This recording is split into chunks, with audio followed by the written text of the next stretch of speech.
एक समय की बात है कि एक देहाती रेलवे स्टेशन पर धड़ाधड़ करती हुई ट्रेन आई और रुक गई। ट्रेन से एक साहब उतरने के क्रम में कूली कूली पुकार रहा था, पर स्टेशन छोटा था, वहाँ कोई कूली नहीं था। साहब पुकारते जा रहे थे और हैरान भी हो रहे थे। उनके सिर पर हैट था, शरीर पर बढ़िया कोट पतलून, गले में टाई और पैर में चमकते दमकते कीमती जूते। तभी एक सज्जन आया और वे साहब के सामान को नीचे उतारने लगे। सामान दो थे, हाथ का बैग और बिछावन का छोटा सा बंडल। साहब डांटते हुए कहा, तुम लोग बहुत सुस्त हो, पुकारने पर भी जल्दी नहीं आते।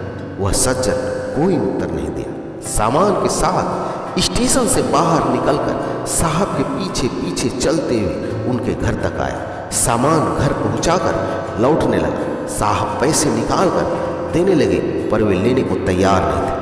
पैसे लेने के बदले उन्हें धन्यवाद कहकर चलने लगा। साहब को बेहद ही आश्चर्य हुआ कि ये कैसा कूली है जो मेरा सामान घर तक पहुंचा कर भी पैसे नहीं लेता, वरना आजकल के कूली तो पहले ही रकम तय कर लेते हैं। उसी समय साहब का बड़ा भाई वहां आ पहुंचा।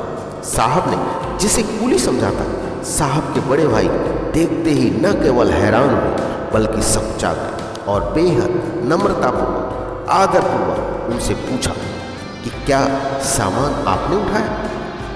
भाई का इस तरह बर्ताव साहब को बड़ा अजीब लगा, पर कुछ ही समय उपरांत साहब को पता चला कि जिसे उन्होंने न केवल कूली समझने की भूल की है बल्कि उन्हें डांटा और सामान ढोने के लिए भी कहा, वह कोई और नहीं बल्कि वो बंगाल का प्रसिद्ध महापुरुष पंडित ईश्वर चंद्र विद्यासागर थे।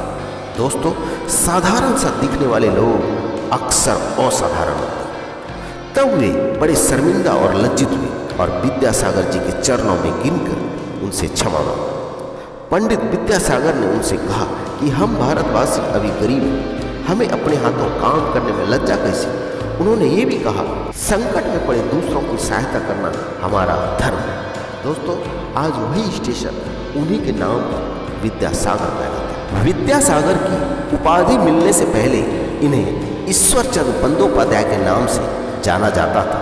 जब इनकी पाठशाला में शिक्षा प्रारंभ हुई तो शिक्षक इनके प्रतिभा को देखते हुए इनके पिता से कहा कि आपका बेटा इतना तीक्ष्ण, इतना तीव्र बुद्धि का है कि ये सारा पाठ्यक्रम 3 ही वर्षों में पूरा कर लेगा, अतः इसकी उच्च शिक्षा की व्यवस्था करनी चाहिए। एक बार की बात है कि ईश्वरचंद विद्यासागर को उनके मित्र ने खाने पर आमंत्रित किया, पर जब तय समय पर ये वहाँ पहुँचे तो दरबान ने उनके साधारण कपड़ों की वजह से उन्हें रोक दिया। फिर वो वापस घर आकर नए कपड़े बदलकर पुनः वहाँ पहुँचे और जब खाना खाने का समय हुआ तो खुद खाना न खाकर वो कपड़ों में लगाने लगे। उनके मित्र ने बड़े हैरानी से पूछा कि विद्यासागर, ये क्या कर रहे हो? उन्होंने कहा, आदमी से ज़्यादा उनके कपड़ों की कीमत है, इसीलिए इन्हें ही खाना खिला देता हूँ। दोस्तों, आपने एक लोकोक्ति तो सुनी ही होगी, सादा जीवन उच्च विचार अर्थात हाई थिंकिंग लो स्टैंडर्ड, जो इस घटना में पूरी तरह से चरितार्थ होती है। अतः नजरें बदलो नज़ारे बदलेंगे, खुद को बदलो हजारों बदलेंगे।